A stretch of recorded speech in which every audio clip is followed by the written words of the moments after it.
अभी तक आपने जो है वो प्रथम और द्वितीय भाव के बारे में समझा। अब तृतीय भाव। तृतीय भाव एक बहुत ही इम्पोर्टेंट भाव है। बहुत सारे लोग जो आपको इंटरनेट पे आप देखेंगे, इधर उधर पढ़ेंगे, वो कहते हैं जी ये त्रिक भाव है, ये नेगेटिव होता है, ये प्रॉब्लम है इसमें, ये वो ये नेगेटिव भाव है। ऐसा कुछ भी नहीं है। तीसरा भाव जो है ये व्यक्ति के हौसले को बताता है, उसकी हिम्मत को बताता है। ये बताता है कि वो व्यक्ति जो है वो कठिन परिस्थितियों में कैसे व्यवहार करेगा, उसके अंदर कितना जज्बा है, बहादुर कितना है। वो बड़े जो परेशानियां जब उसके ऊपर आएंगी तो उसका रिएक्शन क्या होगा। क्या वो परेशानियों को अपने से शक्तिशाली व्यक्तियों को देख के उल्टा भागेगा या फिर सामने जो है डट के लड़ के जीत के आगे निकल जाएगा। ये चीज़ जो है तीसरे भाव से दिखी जाती है। तीसरा भाव जो है बहुत ही इम्पोर्टेंट भाव है। ये व्यक्ति की एबिलिटीज़ को बताता है। कौन सी एबिलिटीज़? जो कि उसको परेशानियों में जूझ के जीतने की क्षमता देती हैं, वो वाली एबिलिटीज़। जिस व्यक्ति का तीसरा भाव प्रबल होता है वो व्यक्ति जो है मुश्किल परिस्थितियों में अपना एक अलग ही रंग रूप निकाल के सामने खड़ा कर देता है, जूझता है परेशानियों से, लड़ता है और अंततः जो जीत है उसको सामने जो है प्रदर्शित कर देता है सबके। ये तीसरे भाव की क्षमता होती है। जब भी हम किसी व्यक्ति के वैलर को देखते हैं, करेज को देखते हैं, हिम्मत को देखते हैं, उसके अंदर जो परेशानियों से लड़ने की क्षमता को देखते हैं, तो हमें तीसरा भाव देखना पड़ता है। तीसरा भाव जो है वो कुटुंब को भी दर्शाता है। कुटुंब में अपने से बड़े व्यक्ति, जो टेक्स्ट है वो बोलता है कि बड़े भाई को दिखाता है और ये बताता है कि बड़ा भाई के साथ आपके कैसे रिलेशन होंगे, बड़े भाई जो हैं वो आपके लिए सपोर्टिव होंगे या नहीं होंगे। इस तरह की चीज़ें जो है वो तीसरे भाव से पता चलती हैं। मोटे तौर से इसको इस तरह से समझिए कि तीसरा भाव जो है वो ओवरऑल एक फैमिली सपोर्ट की बात करता है। देखिए, जो दूसरा भाव है वो इमीडिएट फैमिली को बताता है। इमीडिएट फैमिली जो है वो एकदम जैसे आपकी जो बिल्कुल साथ में जुड़े हुए व्यक्ति हैं वो हो गए। और तीसरा भाव जो है उनको दिखाता है जो कि आपके परिवार का हिस्सा है लेकिन बिल्कुल आपकी डायरेक्ट रिस्पॉन्सिबिलिटी नहीं है। तो ये एक बहुत ही अहम भाव है। देखिए, जब भी हम किसी भाव को समझना चाहते हैं तो हमें एक चीज़ बहुत क्लियरली समझनी पड़ेगी कि जो तीसरा भाव है ये 11वें भाव से पंचम भाव है। ये 11वें से 5वां, तो ये 11वें भाव का पिलर हो गया। मतलब व्यक्ति की इनकम कैसी होगी इसका एक अंदेशा हमको जो है तीसरे भाव की स्ट्रेंथ से लग जाएगा। अगर तीसरा भाव स्ट्रॉन्ग है, उसमें जो ग्रह बैठे हैं वो स्टेबल हैं, प्रबल हैं, तो व्यक्ति के जो इनकम स्ट्रीम्स हैं वो स्टेबल इनकम स्ट्रीम्स होंगी।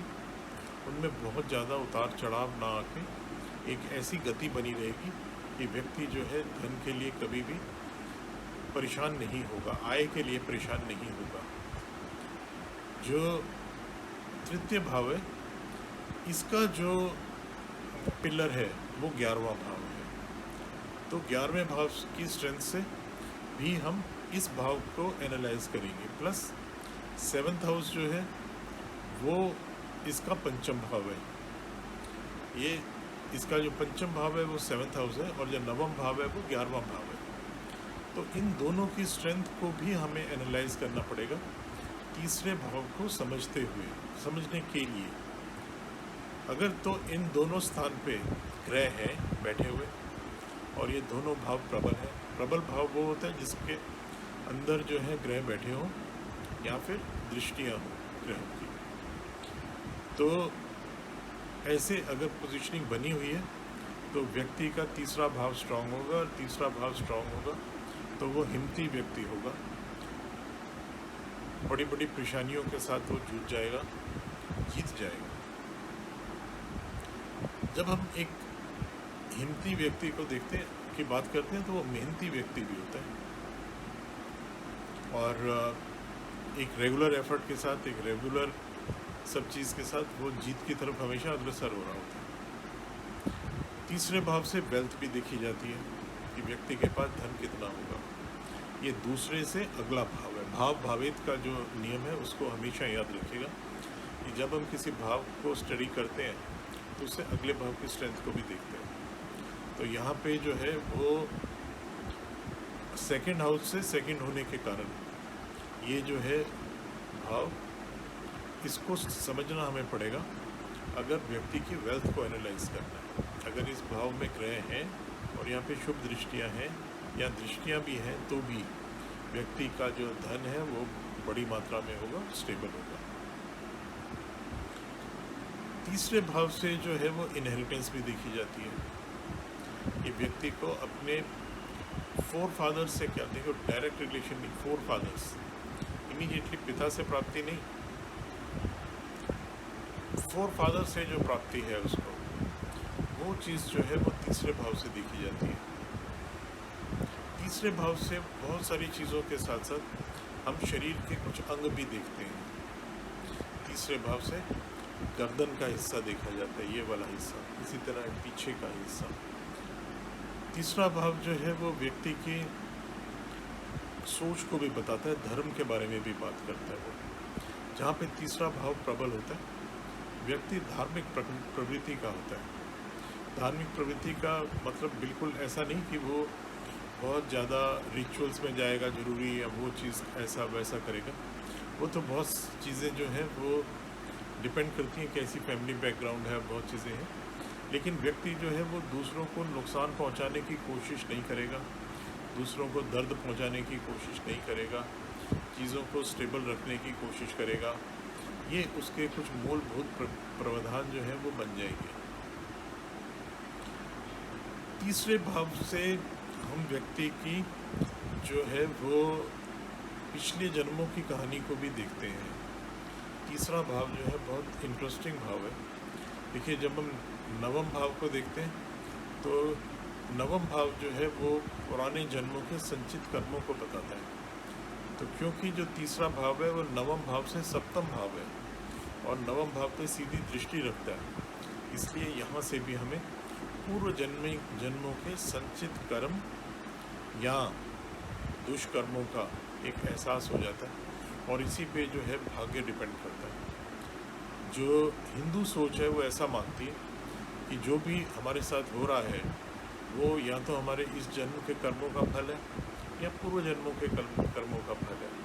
तो जो पूर्व जन्मों के कर्मों का फल है वो हमारे तीसरे भाव में जो है दिख जाता है, और वहाँ से हमें आइडिया हो जाता है कि व्यक्ति को जीवन में भाग्य कितना सपोर्ट करेगा और कब कब करेगा। इस पूरी वीडियो को आप 2, 3, 4 बार देखिए।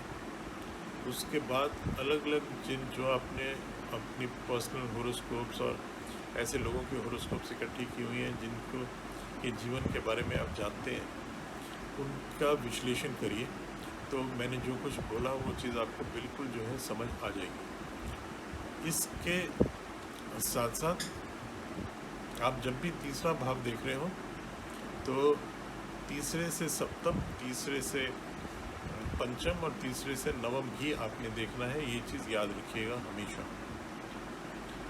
और त्रिक भाव को नेगेटिव भाव समझने की गलती ना करिए, जो कि आजकल बहुत सारे लोग ऐसा बताते हैं, और बहुत सारे लोग ऐसा मुझे आके बताते हैं कि ये तो मेरा ग्रह जो है तीसरे भाव में बैठ गया तो ये नेगेटिव हो गया, ऐसा हो गया, वैसा हो गया।